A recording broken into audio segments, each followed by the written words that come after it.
Go ahead and get started. Once again, thank you so much. My name is Jeremy Allen, one of the co-founders of Telos LTC. We are a software platform that enables better Medicaid application and recertification management for long-term care in Texas right now and expanding into other states very soon. So we use the TurboTax for Medicaid kind of idea, but we're here to help and support those of you who are regularly filing Medicaid applications and renewals for your residents. We're integrated partners across the long-term care ecosystem, including point-click care and Simple.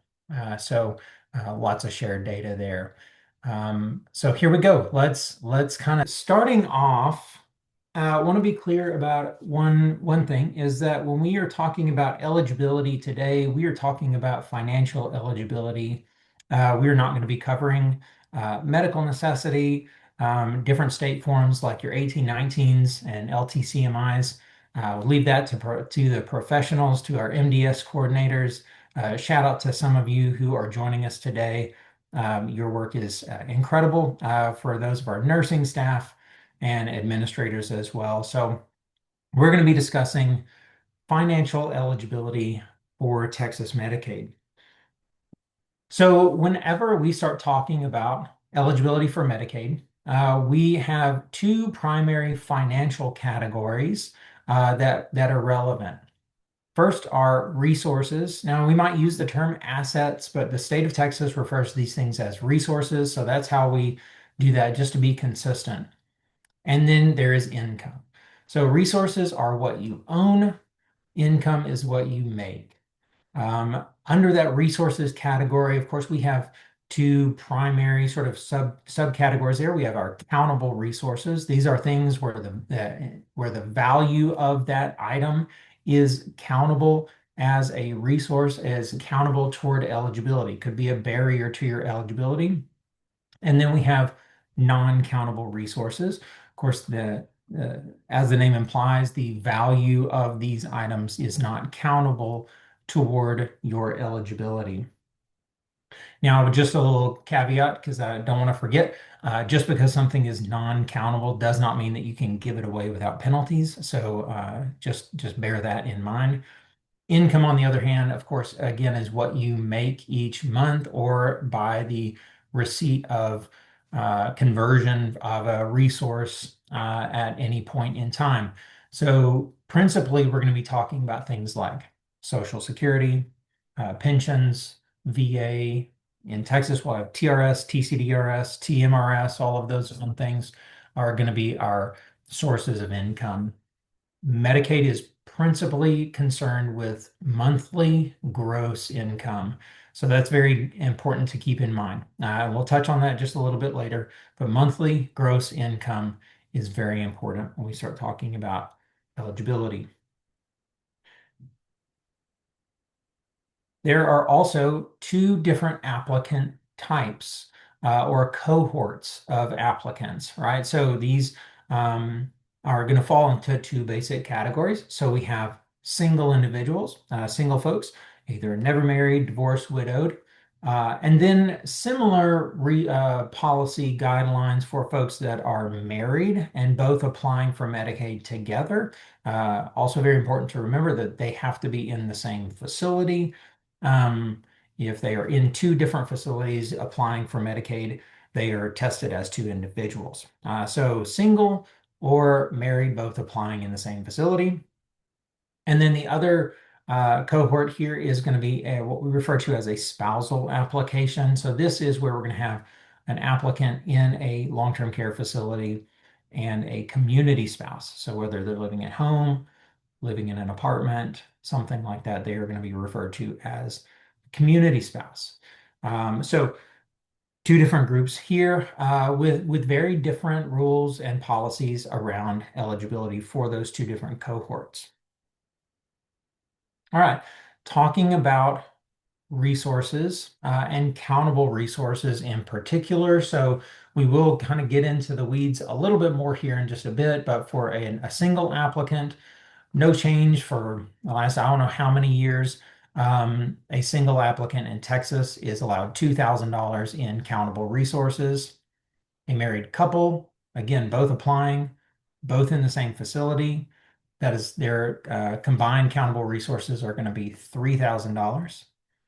And then for a spousal case, um, we're primarily going to be focused here on the minimum spousal protected resource amount, or SPRA.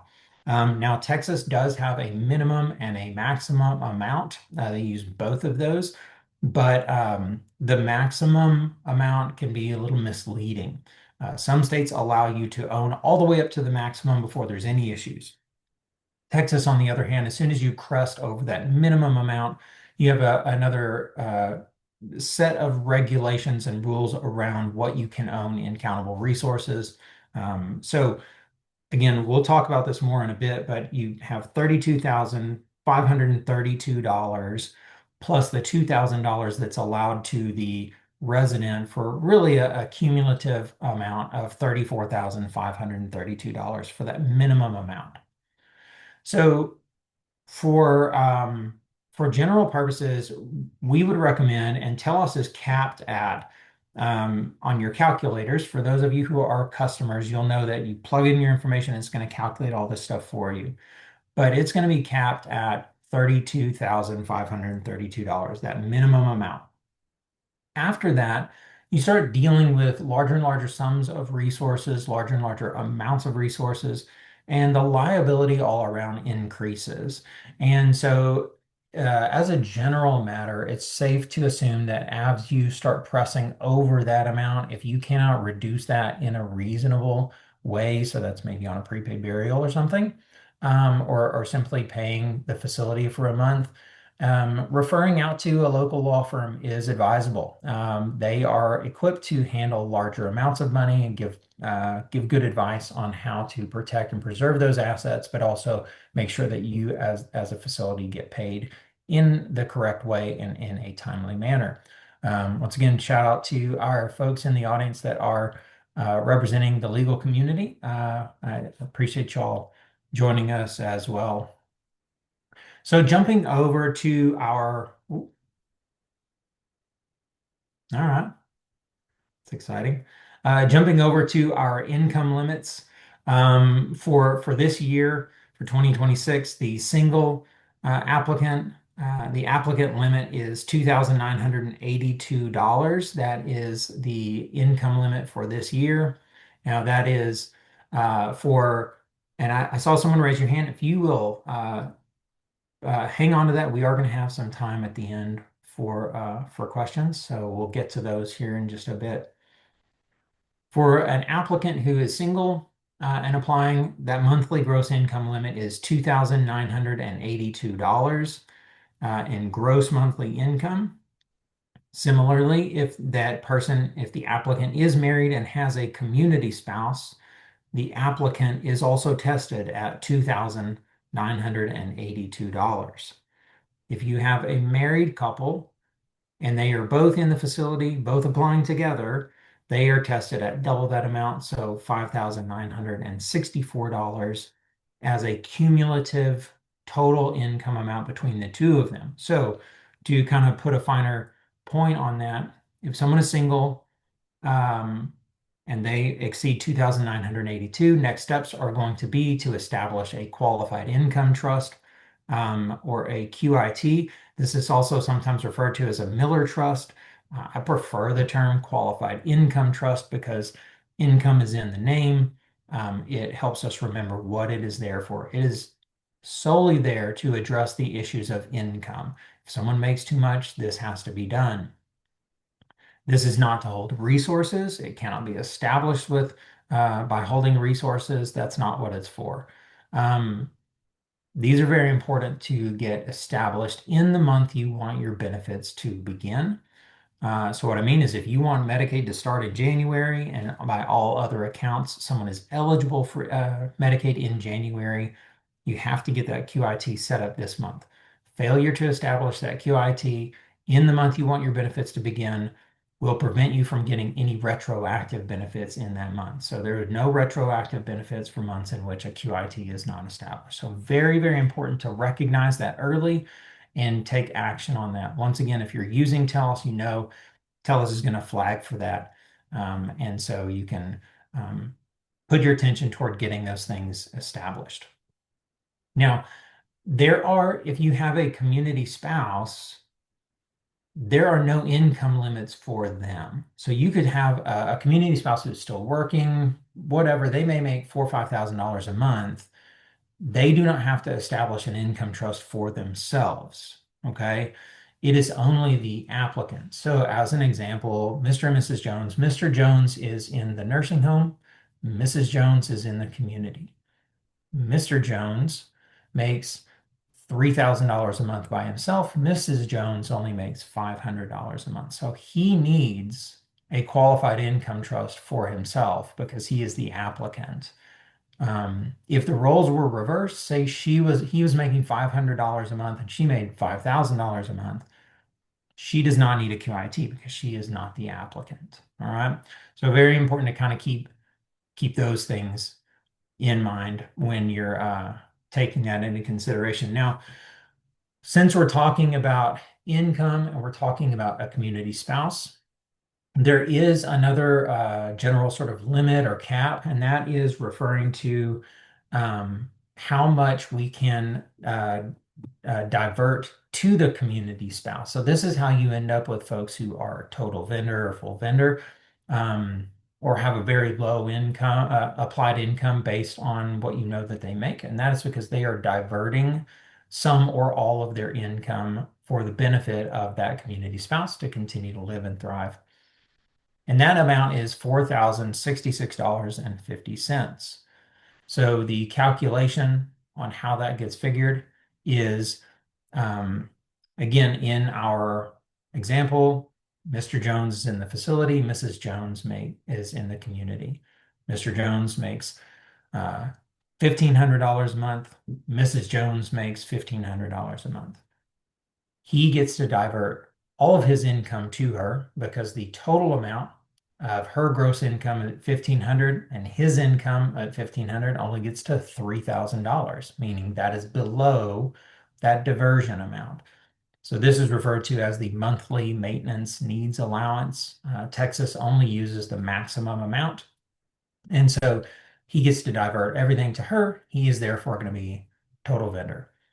If, for example, though, let's say she's making $5,000 a month, there will be no diversion to her because she is already personally exceeding that diversion amount, that maintenance needs allowance, so she doesn't get to keep any of his income. And then it can be everything in between.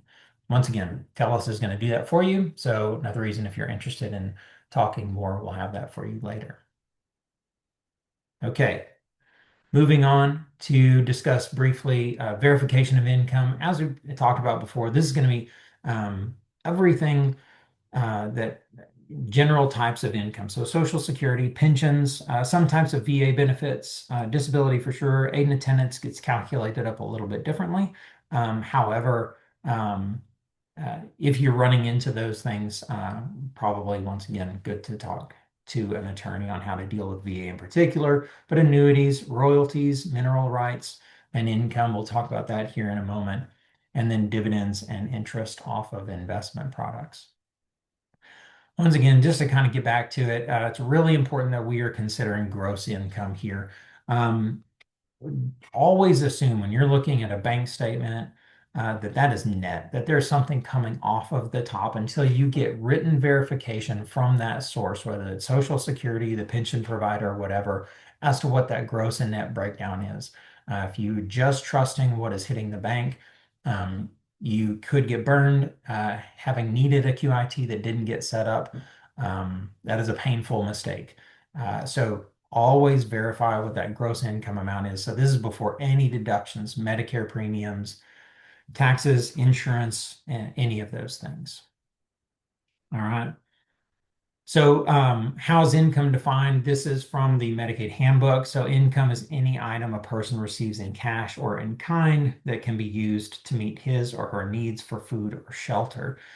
So that can be by conversion or sale of property as well. So this can be things like if you sell a vehicle in the month you receive the proceeds from that sale, it is considered income in the month it is received, and then it becomes a resource every month thereafter. Um, the flip side to that would be how you understand income to work and how that becomes a resource. So let's say I get paid in January and my income is $1,500 in January. It is purely income to me in that month. But if I only spend $1,000 of that on bills, et cetera, making my applied income, and I carry over $500 into February, then it becomes a resource. Anything I basically have saved across that month end close is going to be a resource every month thereafter. So that's how the state is going to take that into consideration. So it's sort of laid out here for you. So in the month you receive it, it is income. If it is retained over through the next month, it is going to be considered a resource every month thereafter. Okay, now talking about general non-countable resources. So um, this is not an exhaustive list, but these are kind of a list of the most common things. So there in the bottom right-hand corner, we've got our home. Um, it's listed as homestead, but it doesn't have to be homesteaded. You don't have to have it on the tax rolls as a homestead. It's anywhere that someone lives and intends to return to. So that can be a brick and mortar, a mobile home, an RV, travel trailer, anything like that will be exempted.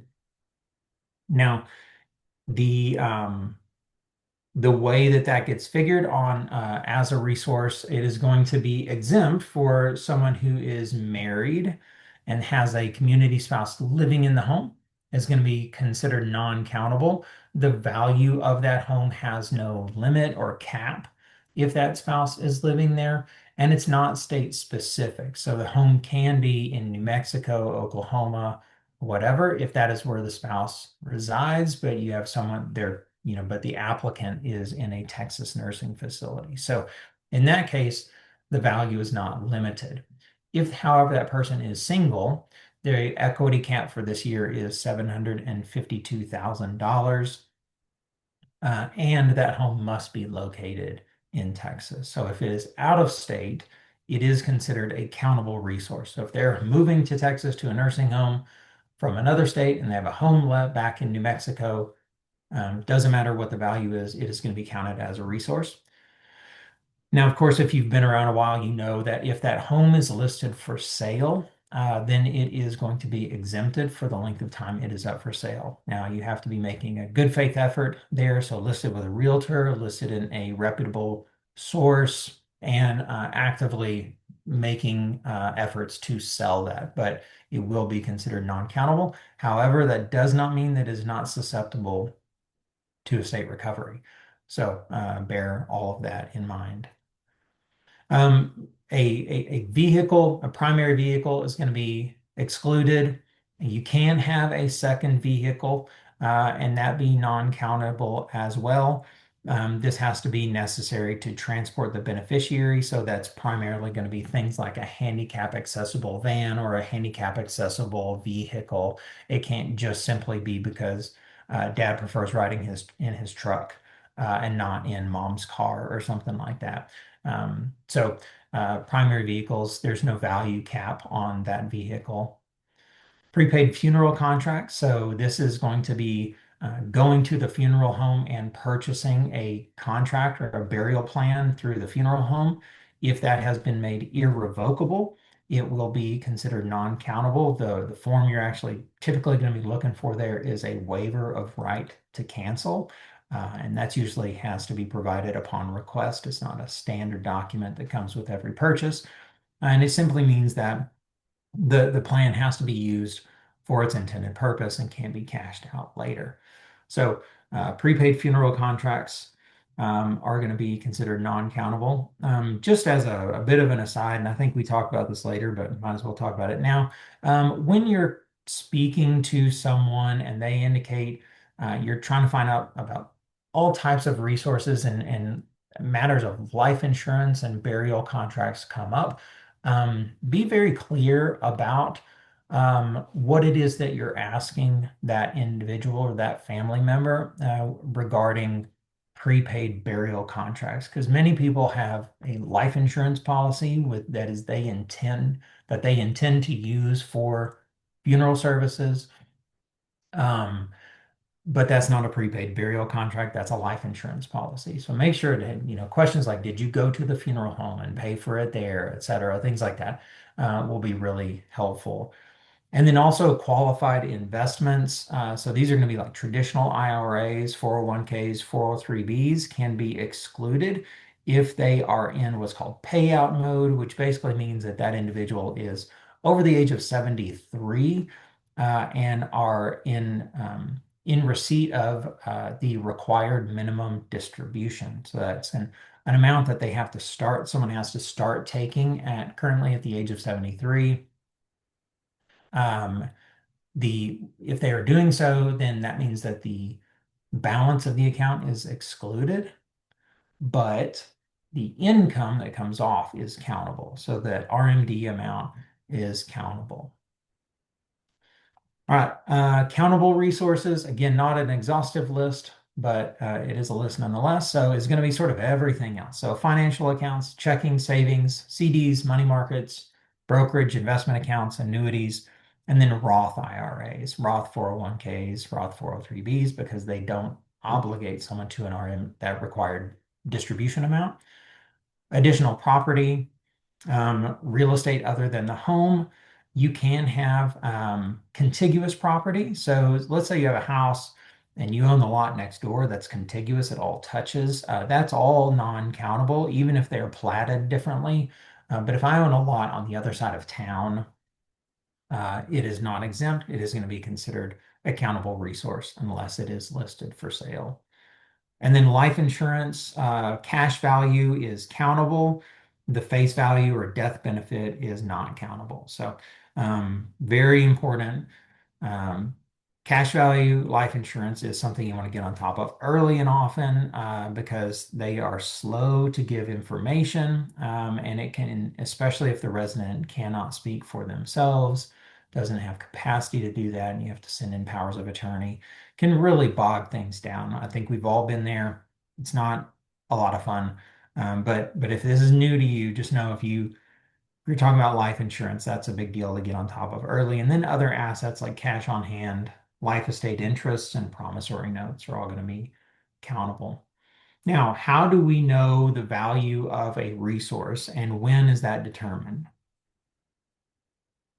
So Texas calculates countable resources. The handbook is going to say at 12:01 a.m. on the first calendar day of the month. That can be really confusing, but the breakdown of that is that it is close of business on the last day of the preceding month. So here we are in January. How did everything shake out on December the 31st, 2025? That's where we're going to add everything up, and that is the value of that resource at the time. So if you're looking at bank statements, don't look if that statement runs from the 15th of December to the 15th of January. You're not looking at what it says on the closings part of that on the 15th of January. You're looking for what was the balance on December the 31st when everything cleared, bearing in mind encumbered funds. So that would be checks that were written in December but didn't clear until January. Those can count toward your month-end balance. But that's where you're going to look to know exactly what the value of that resource is. Okay, this is really important because if you have a statement that ends on the 3rd, and that's what you're assessing, they may be eligible if you were to do that, but that's not what we're looking for. If they are like, say they're a teacher, they get paid on the last day of each month in Texas, TRS principally pays on the last business day of the month. That could put your eligibility in jeopardy. And so you really want to know where to look for that. Not all bank statements provide you that balance. So sometimes you got to do the math, and we'll talk about that here in a bit, adding up credits and debits to find out exactly what that balance amount is. Very, very important. So do that work to find out what that amount is so that you're not caught off guard there. Okay. All right, so that's that part. Redetermination is going to be the exact same way. You're gonna look at the last business day of the preceding month. However, just bear in mind in Texas, you do not have to give 90 days of financials on a redetermination. You're only going to use the month the redetermination was received, either the 2 months before the receipt or any month between receipt and completion. So to break that down, it basically means just give them the most recent month of bank statements that establishes eligibility and maintains eligibility. So you do not have to give 90 days of bank statements for a redetermination, but it's all tested the same otherwise. All right, moving on to talk here a little bit about married couples with a community spouse in a little more detail. So whenever we start talking about this spousal protected resource amount, the technical definition for how we assess that amount is based on entrance into an institutional setting by the potential beneficiary. And so what that means is it's the first day of continuous period in a facility, is where your SPRA month is going to begin. So in most cases, that's going to sort of naturally fall within your 90 days of financials that you're providing. So it's not really something you have to be particularly mindful of, because it just kind of happens that way. Maybe someone went into the hospital in December and they never came home and they're now in the facility. The sprawl month is going to be December. Now you're still going to give them October, November to go along with your application, but that's where they're going to add everything up for the total of the resources for this spousal application. And if they fall below that minimum amount, again, $32,532, you are good. And if they stay below that amount, you're good. If they are above that, again, have a relationship with a local law firm that you trust that you can give referrals out for some of those things.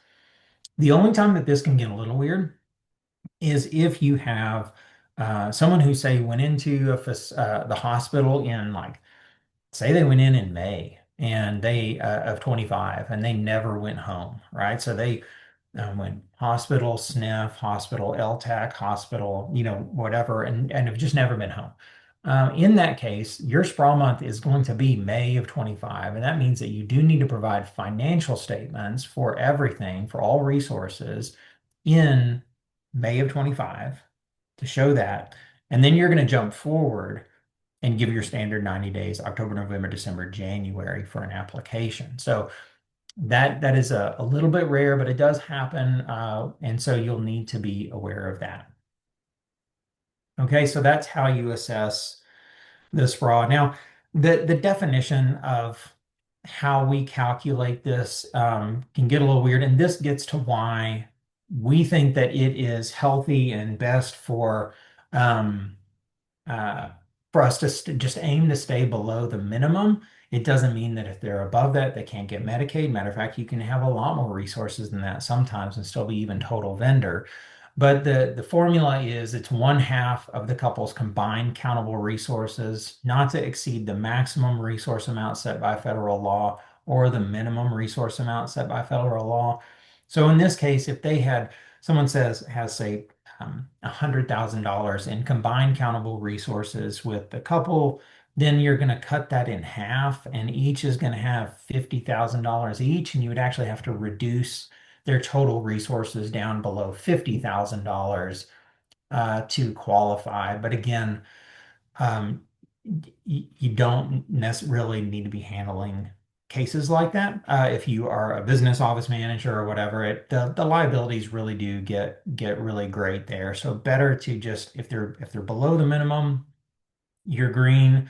If they're above that by especially an exceeding amount, it's good to have a relationship with a local law firm and refer out for those things. So again, here's our minimum 32,532, our maximum 162,660.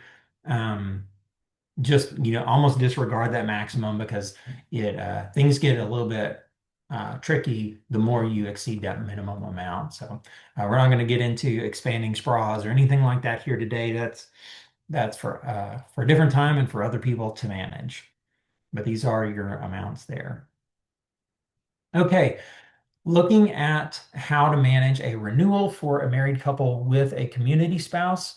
So I would encourage you to read over this handbook, but basically what we're saying is in after someone has been certified for Medicaid with a community spouse, the spousal protection, impoverishment protections do not continue to apply after at the time of renewal. At that time, they are tested as a single individual or as an individual rather limited at $2,000 in countable resources. And so this is when transferring resources to the community spouse's name is important.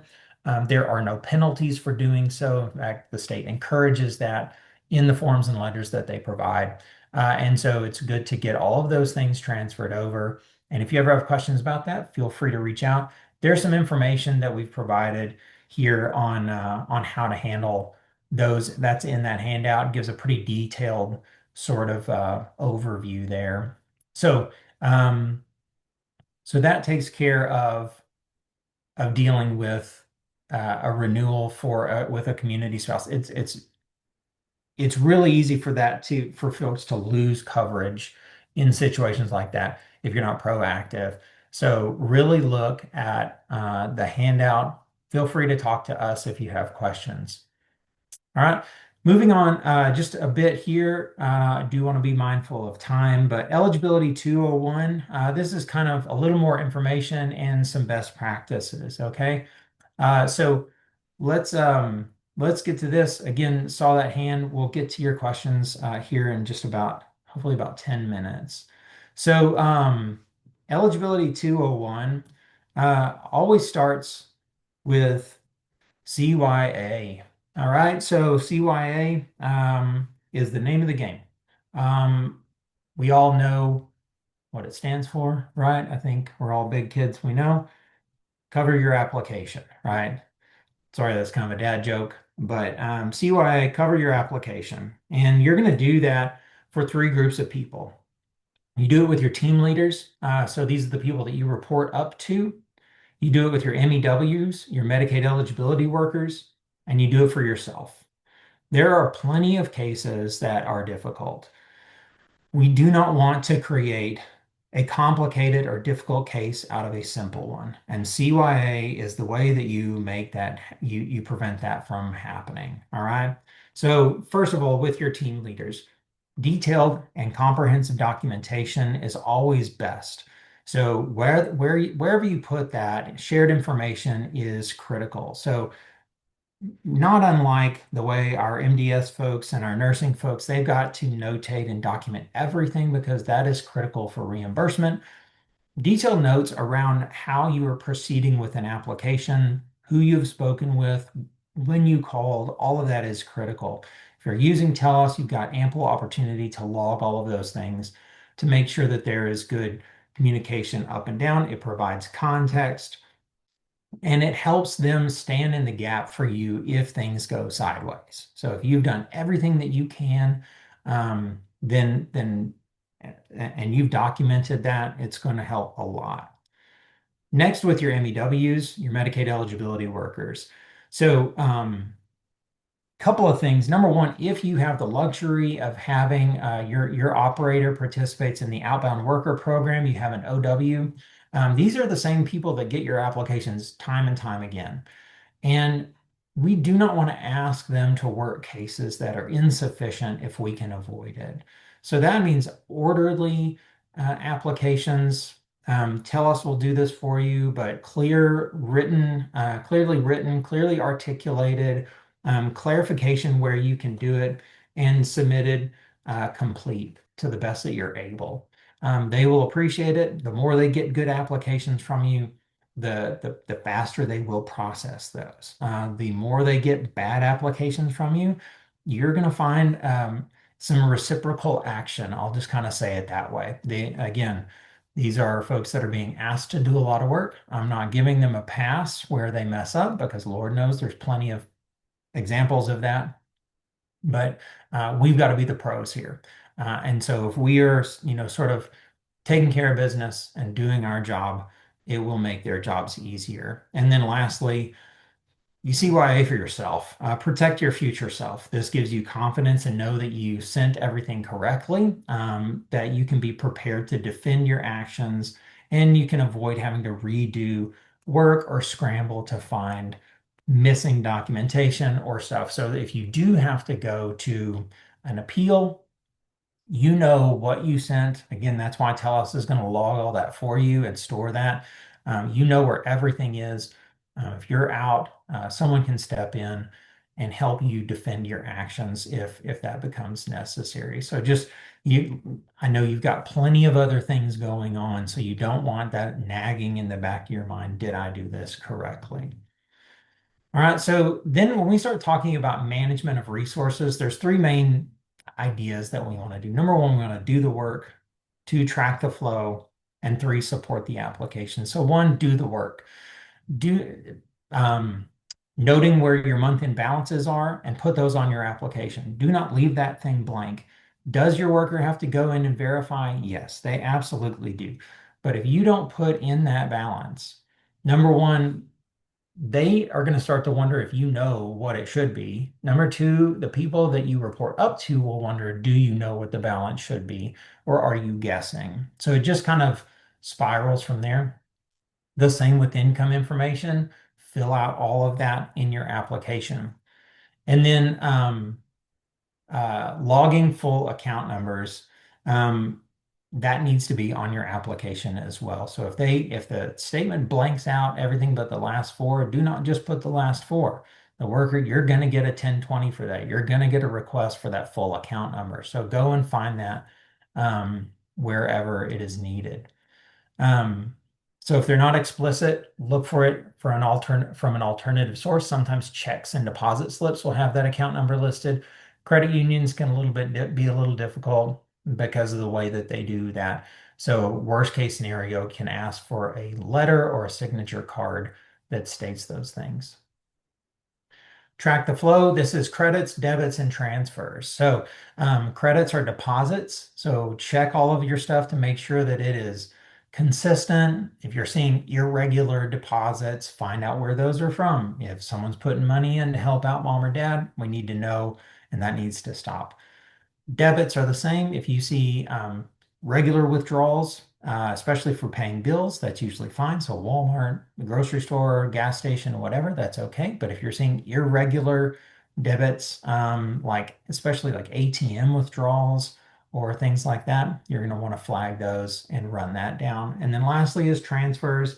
So sometimes just transfers to another account. That's totally fine.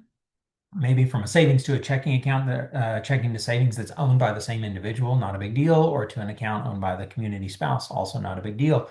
But if it's going to an account that is not owned by that individual, then we got a problem and we need to mark that down because that's going to get requested and we need to find out what's going on. Are these gifts? Is it just a reimbursement? What's going on there? So that is super important.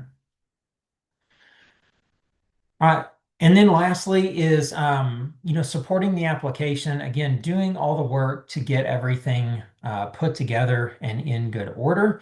Um, if if you've already established that someone is eligible, you know that you've done the work, you've gotten verbal confirmation or something like that, but you don't have everything that you need to file a complete application, and you're still within your 90-day window, hold that application until it's sufficient if you can.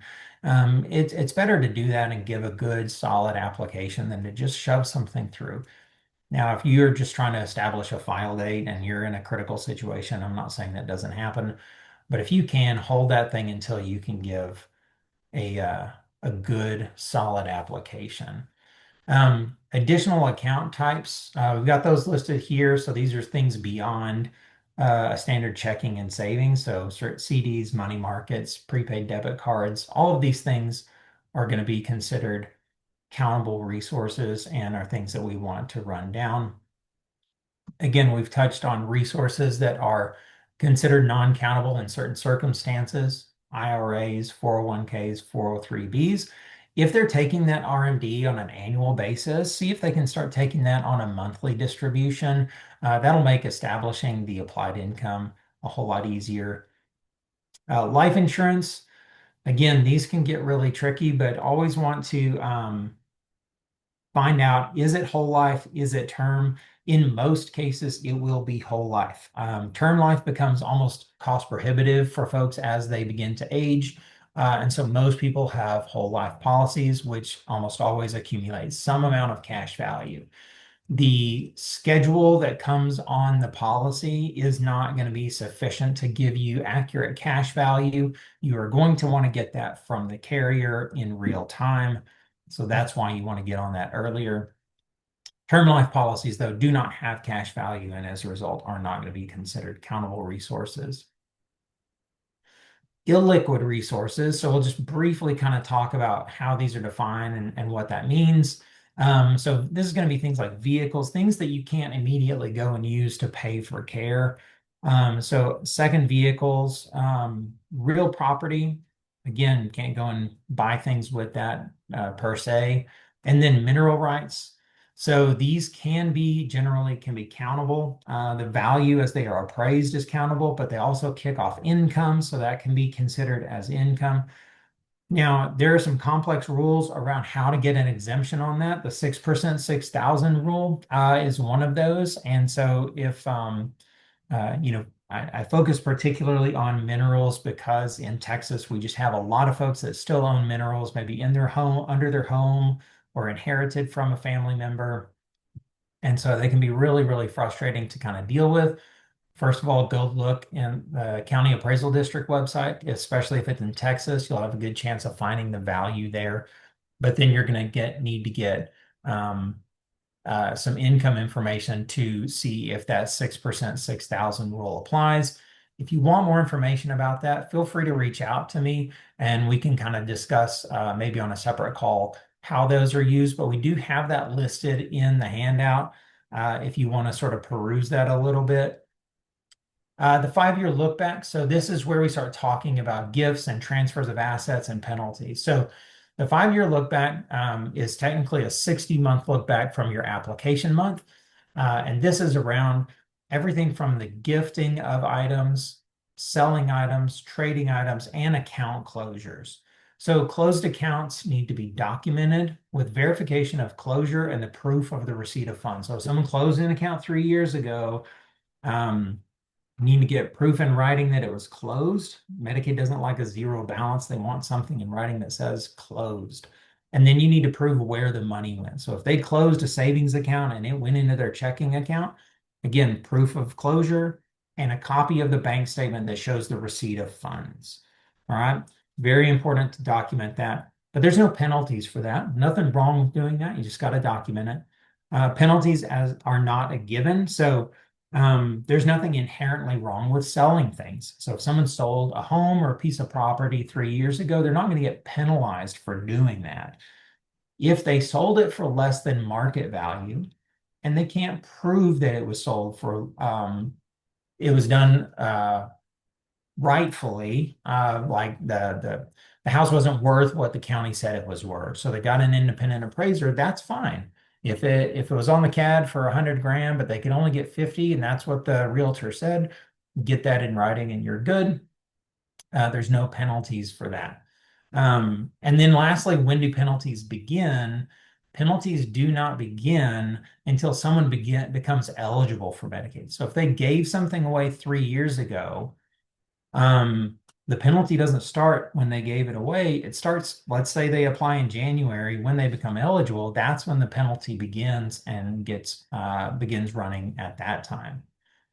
Our daily penalty divisor in Texas is currently $262.37. So you divide that into the value of the thing that was gifted, and that's how you come up with your length of penalty in days. So we do that on a daily basis. Some states do it on a monthly basis. And that is going to wrap us up.